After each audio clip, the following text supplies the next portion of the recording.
کہ یہ حدیث ہے تمہارے رسول کی، فرماتے ہیں ہر بچہ 10 چیزوں کی پیداوار ہے. یہ حدیث رسالت ہے.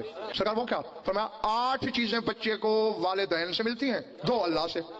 کون کون سی؟ فرمایا 4 چیزیں اسے باپ کی طرف سے ملتی ہیں، 4 ماں کی طرف سے، 8 2 اللہ کی طرف سے. سرکار کون کون سی؟ فرمایا ہڈیاں، پٹھے، رگیں اور دماغ، یہ باپ کی طرف سے ملتا ہے. بال، کھال، خون اور گوشت ماں کی طرف سے. اور فرمایا عقل اور روح اللہ عطا کرتا ہے. بات غلط پھیلی ہوئی ہے، فلاں فلاں کا خون ہے. خون ماں کا ہوتا ہے، باپ کا نہیں ہوتا. آمدر میں شیطان یہی آ جاتا ہے، باپ کا نام لے کے اس کا خون ہے. نہیں، خون ماں کا.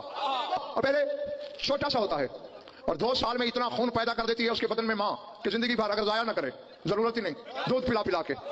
سورہ یاسین فجر کے بعد پڑھنے سے ہر خواہش پوری ہوتی ہے. سورہ واقعہ مغرب کے بعد پڑھنے سے کبھی فاقہ نہیں آتا. سورہ کوثر دشمنوں کی دشمنی سے بچاتی ہے. سورہ کافرون موت کے وقت کفر سے بچاتی ہے. سورہ اخلاص منافقات سے بچاتی ہے. سورہ فلق حادثوں سے بچاتی ہے. سورہ ناس وسوسوں سے بچاتی ہے. یہ تحفہ دوسروں کو بھی دیں